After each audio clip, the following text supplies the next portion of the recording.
Hello, everybody. I have a special guest, my kitty. So he'll be around my legs pretty much this whole video. Anyway, degree of reverence here. This is my first saber. Well, really, my actual first saber, but I don't really consider it my first saber, even though it was actually my first saber. Was in 2007, I bought a Master Replicas Anakin, which I still have, and it still works. It's a wonderful skinny flex, and it's a very, very nice saber. But this is the first one that you can actually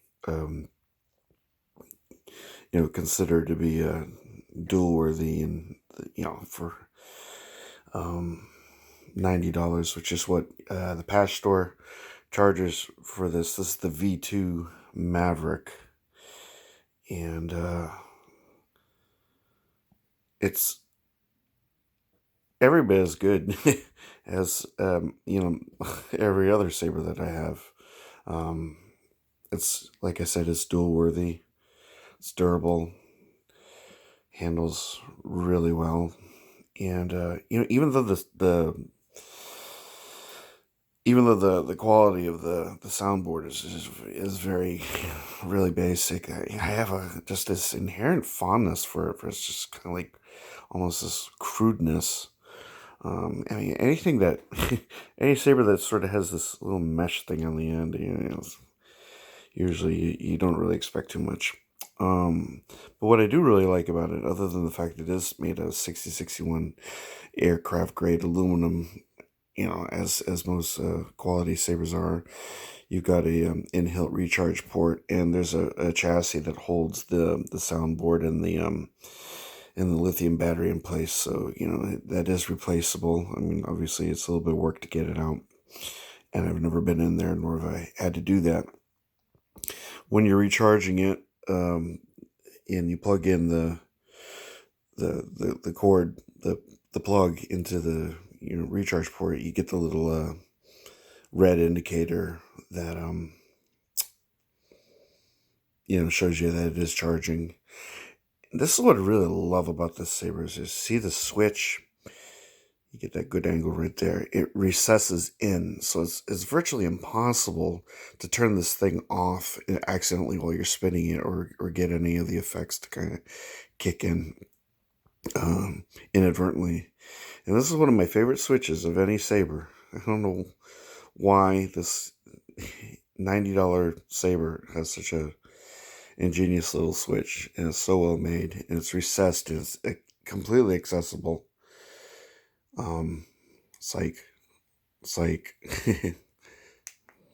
Right now I have it muted because the focus is the blade. Here's the one weird thing, is that this was supposed to have a purple blade, and this is, as you can see, it's more of a pink. Well, it looks purple here, but in person it looks pink. And I've got an Ultra Sabers mid-grade blade inserted in here, and I've even though I was sort of like turned off by the purple initially when I got this thing a couple years ago, it's become quite endearing to me. I'm not really a purple or pink blade person, but on this saber I can't imagine any other color. So let's turn this off, and you hold it down. You hear that sound, and now, so it gives you this kind of like weird tinny sound, but I don't have any other sabers that sound like this.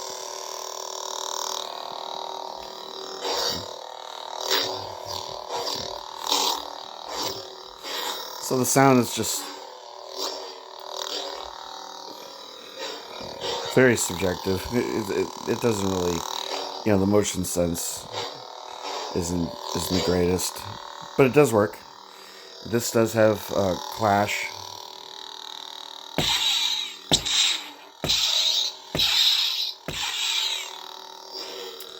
Doesn't have a blaster block, but it does have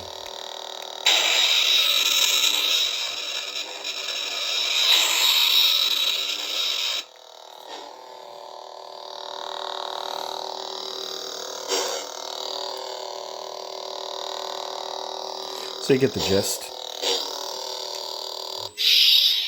I don't know, there's just something about it. It's durable, it's wieldy, feels really good in the hand.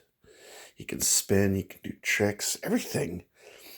It's like the full package for $90 from the Pach Store. It's a Wonder Force saber.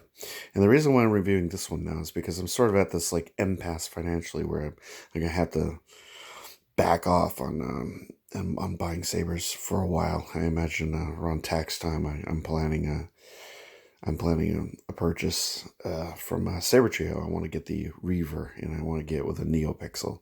So that's going to be a big purchase at the time. And I'm imagining, other than maybe like a few very, very inexpensive sabers along the way, I'm probably not going to buy too much until then. However, this is the alpha right here of my sort of saber hobby, and as a send off of my purchases of sabers for about a half a year, I decided to get another Pach Store saber that I ordered today, and I ordered the Kishi because I wanted to get one of the Ultimate Effects sabers, and I'm not really into I didn't really want to get a character saber. I want something a little bit more unique.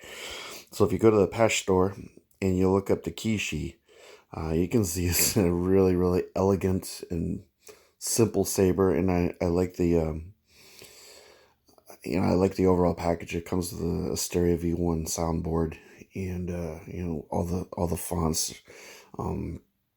You got like a combination of Kasith and Shamim doing the doing the setup on that, and I love the switches.